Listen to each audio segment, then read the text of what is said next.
ಅಪ್ಪ ಅಮ್ಮ ಜಗಳದಲ್ಲಿ ಕೂಸು ಬಡವಾಯಿತು ಅಂತ ಒಂದು ಮಾತಿದೆ. ಇಲ್ಲೇನಾಗಿದೆ, ಸಿದ್ದರಾಮಯ್ಯ ಅವರ ಮುಡಾ ಕೇಸನ್ನು ಪ್ರಾಸಿಕ್ಯೂಷನ್ಗೆ ಕೊಟ್ಟ ಮೇಲೆ ರಾಜಭವನ ಮತ್ತು ರಾಜ್ಯ ಸರ್ಕಾರದ ಸಂಘರ್ಷ ಜೋರಾಗ್ತಾ ಇದೆ.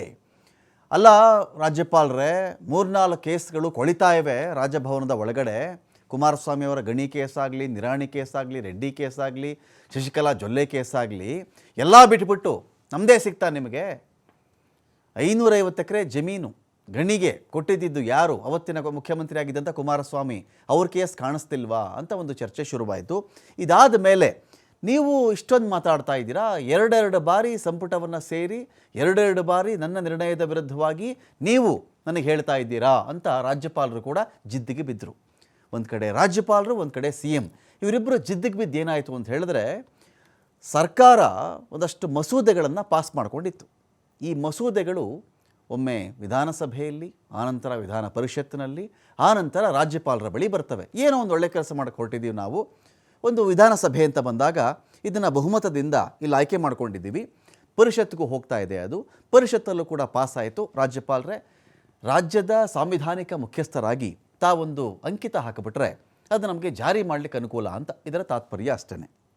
ಎಷ್ಟೋ ಬಾರಿ ಈ ವಿಧಾನ ಪರಿಷತ್ ಯಾಕಾಯಿತು ಅಂತ ಹೇಳಿದ್ರೆ, ಅಕಸ್ಮಾತ್ ವಿಧಾನಸಭೆಯಲ್ಲಿ ಎಲ್ಲ ಜನಗಳಿಂದ ಆಯ್ಕೆ ಆಗ್ತಾರೆ, ಏನೋ ಅವ್ಯವಹಾರ ಮಾಡಿಬಿಟ್ಟಿರ್ತಾರೆ, ಏನೋ ಮೋಸ ನಡೆದಿರುತ್ತೆ, ಲಂಚ ನಡೆದಿರುತ್ತೆ, ಪ್ರಭಾವಕ್ಕೊಳಗಾಗಿರ್ತಾರೆ. ಅಂಥದ್ದೇನಾದರೂ ಆಗಿಬಿಟ್ಟಾಗ ಆ ಒಂದು ಮಸೂದೆಯ ಅಪಾಯವನ್ನು ಮನಗಂಡು ರಾಜ್ಯದ ಸಂಪತ್ತು ಲೂಟಿ ಆಗಬಹುದು, ಯಾರೋ ಒಂದಷ್ಟು ಭ್ರಷ್ಟಾಚಾರಕ್ಕೋಸ್ಕರ ಒಂದಷ್ಟು ಬಿಲ್ ಪಾಸ್ ಮಾಡ್ಕೊಂಡಿರಬಹುದು, ಯಾರಿಗೋ ಫೇವರಿಸಮ್ ಇರಬಹುದು, ಸ್ವಂತ ಸ್ವಾರ್ಥ ಕೂಡ ಇದ್ದಿರಬಹುದು. ಇವೆಲ್ಲ ಇದ್ದುಕೊಂಡು ಪರಿಷತ್ತಿಗೆ ಬರುತ್ತಲ್ಲ. ಪರಿಷತ್ ಅಂದರೆ ಒಂದು ಕಾಲದಲ್ಲಿ, ಇವತ್ತಿಗೆಲ್ಲ ಬಿಡಿ, ಒಂದು ಕಾಲದಲ್ಲಿ ಏನಿತ್ತು ಅಂತ ಹೇಳಿದ್ರೆ ನೋಡಿ, ಇಲ್ಲಿ ರಾಜ್ಯದ ಶೈಕ್ಷಣಿಕ ವಲಯದಿಂದ, ವಿದ್ಯಾವಂತ ವಲಯದಿಂದ, ಕಲಾ ವಿಭಾಗದಿಂದ, ತಜ್ಞರ ವಲಯದಿಂದ, ಸಮಾಜ ಸೇವೆ ಮಾಡಿದಂಥ ಒಂದು ವಿಚಾರದಿಂದ, ನುರಿತವರಿಂದ, ತಿಳಿದವರಿಂದ ವಿಧಾನ ಪರಿಷತ್ತು ಭರ್ತಿ ಆಗ್ತಾಯಿತ್ತು ಒಂದು ಕಾಲಕ್ಕೆ. ಈ ಥರ ಪರಿಷತ್ತು ಭರ್ತಿಯಾದಾಗ ಈ ವಿಧಾನಸಭೆಯಲ್ಲಿ ಎಲ್ಲ ಜನಗಳಿಂದ ಆಯ್ಕೆಯಾಗಿರ್ತಾರಲ್ಲ, ಇವ್ರದ್ದೇನೋ ಸ್ವಾರ್ಥ ಇರುತ್ತಪ್ಪ ಅಂತ ಅಂದ್ಕೊಂಡು ಅಲ್ಲಿಗೆ ಬಂದ ತಕ್ಷಣ ಅವರು ಅವಲೋಕನ ಮಾಡ್ತಾಯಿದ್ರು. ಈ ಥರದ ಒಂದು ಬಿಲ್ಲನ್ನು ನಾವು ನಾಳೆ ದಿನ ಜಾರಿ ಆದರೆ ಇದು ಜನಗಳಿಗೆ ಅನುಕೂಲನ ಅನನುಕೂಲನ? ಸಮಸ್ಯೆ ಬರುತ್ತಾ, ಸಮಸ್ಯೆ ಬರಲ್ವಾ? ಕೇವಲ ಈ ರಾಜಕಾರಣಿಗಳು ಸ್ವಾರ್ಥಕ್ಕೋಸ್ಕರ ಇಂಥದ್ದು ಮಾಡ್ಕೊಂಡಿದ್ದಾರೆ ಅಂಥೇಳಿ ಪರಿಷತ್ತಲ್ಲಿ ಸ್ಕ್ರೂಟಿನಿ ಆಗ್ತಾಯಿತ್ತು, ಸ್ಕ್ರೂಟನೈಸ್ ಮಾಡ್ತಾಯಿದ್ರು ಅದನ್ನು.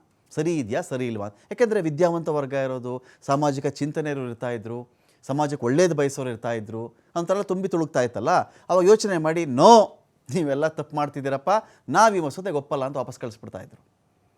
ಆಗ ಎಷ್ಟೋ ವಿಚಾರಗಳಲ್ಲಿ ಒಂದು ಕ್ಲಾರಿಟಿ ಸಿಗ್ತಾಯಿತ್ತು, ರಾಜ್ಯಕ್ಕೆ ಒಳಿತ ಆಗ್ತಾಯಿತ್ತು. ಈಗ ಬಿಡಿ, ಪರಿಷತ್ತಲ್ಲೂ ಕೂಡ ರಾಜಕಾರಣಿಗಳೇ ತುಂಬಿಕೊಳ್ತಾ ಇದ್ದಾರೆ. ಅಲ್ಲೂ ಕೂಡ ಇವ್ರು ಯಾರಿಗೆ ಬೆಂಬಲ ಕೊಡ್ತಾರೋ ಅವರೇ ಆಗ್ತಾಯಿದ್ದಾರೆ, ಅದು ಬೇರೆ ವಿಚಾರ ಆಯಿತು.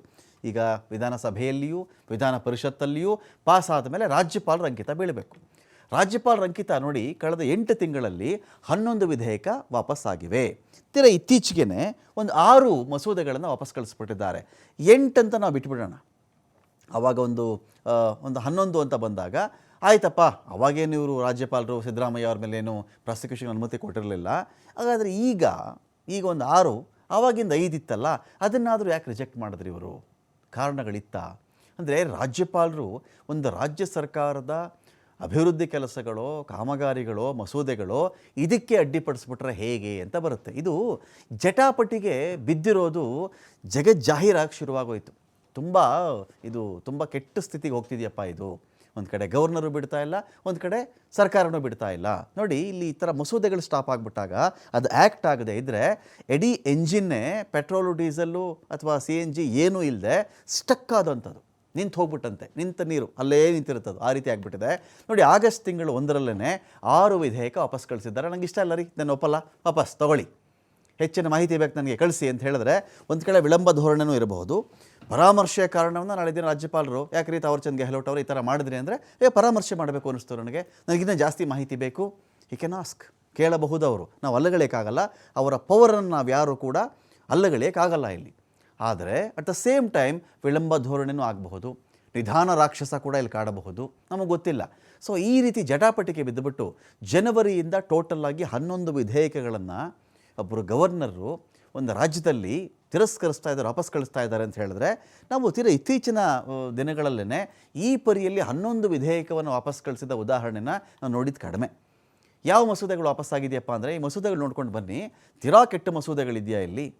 ಮಾಡಬಾರ್ದಂಥ ಮಸೂದೆಗಳಿದೆಯಾ ಅಂತ ಚೆಕ್ ಮಾಡಿಕೊಂಡ್ರೆ ಆ ಥರ ಸಾಧ್ಯತೆ ಬಹಳ ಕಡಿಮೆ. ಕರ್ನಾಟಕ ಸಾರ್ವಜನಿಕ ಪರೀಕ್ಷಾ ವಿಧೇಯಕ, ಒಂದು ಪರೀಕ್ಷೆ ವಿಚಾರದಲ್ಲಿ ಏನೇನು ಕ್ರಮಗಳಾಗಬೇಕು, ಯಾವ ರೀತಿ ಒಳಿತು ಮಾಡಬೇಕು, ನೇಮಕಾತಿ, ಭ್ರಷ್ಟಾಚಾರ ಮತ್ತು ಅಕ್ರಮ ತಡೆಯುವಂಥ ಕ್ರಮಗಳು ಈ ವಿಧೇಯಕದಲ್ಲಿದೆ. ಕಾಪಿ ಮಾಡೋದಾಗಲಿ, ನೇಮಕಾತಿಯಲ್ಲಿ ಭ್ರಷ್ಟಾಚಾರ ಮಾಡೋದಾಗಲಿ, ಹಣ ತಗೊಳ್ಳೋದಾಗಲಿ, ಲಂಚದ ತಾಂಡವವಾಗಲಿ, ಇದ್ಯಾವುದು ಆಗಬಾರ್ದು. ಭ್ರಷ್ಟಾಚಾರ ಆಗಬಾರ್ದು.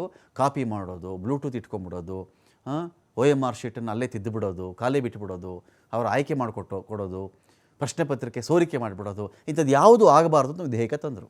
ಏನು ತಪ್ಪಿದೆ ಈ ವಿಧೇಯಕದಲ್ಲಿ? ಮಾಹಿತಿ ಬೇಕಾದ್ರೆ ತರಿಸ್ಕೊಳ್ಳಿ, ಬಟ್ ನೀವು ವಾಪಸ್ ಕಳಿಸೋದಿದೆಯಲ್ಲ, ಅಗೇನ್ ಟೈಮ್ ಆ್ಯಂಡ್ ಅಗೇನ್, ಇದು ಸರಿ ಹೋಗಲ್ಲ ಅಂತ ಜನ ಮಾತಾಡ್ತಾ ಇದ್ದಾರೆ.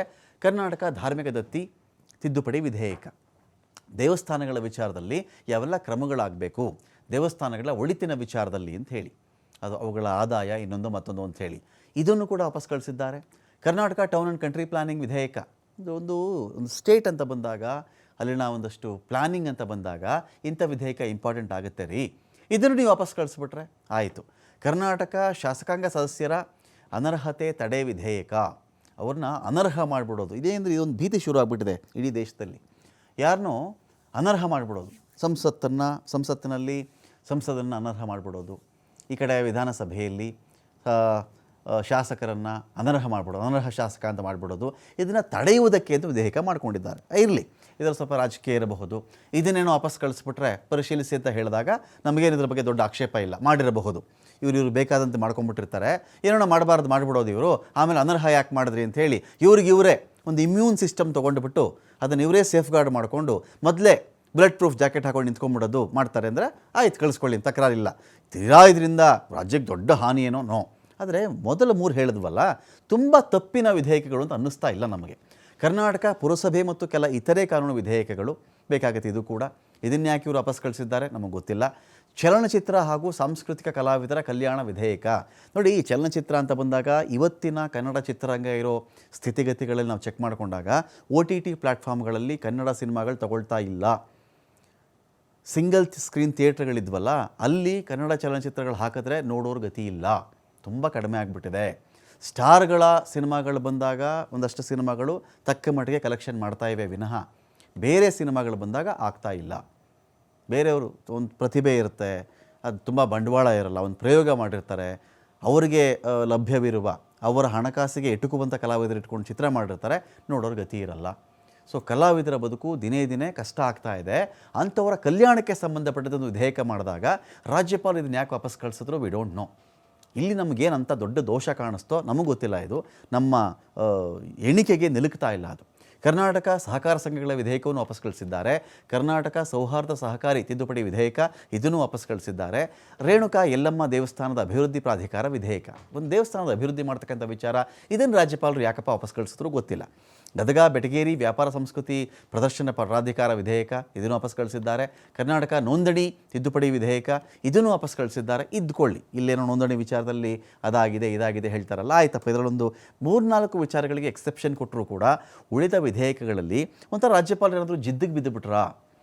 ಕೇಂದ್ರದಲ್ಲಿ ಈಗ ಜನ ಆಡೋದು ಹಾಗೆ ಮಗ ಮಾಡೋದು ಹಾಗೆ ಅಂತ ಮಾತಾಡ್ತಾರಲ್ಲ, ಕೇಂದ್ರ ಸರ್ಕಾರದಲ್ಲಿ BJP-ಯೇತರವಾಗಿ ಯಾವುದೇ ರಾಜ್ಯ ಸರ್ಕಾರಗಳಿದ್ದರೂ ಕೂಡ ಅವ್ರು ಸಹಿಸಲ್ಲ, ರಾಜ್ಯಪಾಲರ ಮೂಲಕವಾಗಿ ಅವರು ನಿಯಂತ್ರಣಕ್ಕೆ ತಗೋತಾರೆ ಅಂತಿದ್ದಾರಲ್ಲ, ಅದೇ ರೀತಿ ಏನಾದರೂ ಆಗ್ತಾ ಇದೆಯಾ ಅಂತ ಒಂದು ಅನುಮಾನ ಇಲ್ಲಿ ಕಾಡ್ತಾ ಇದೆ.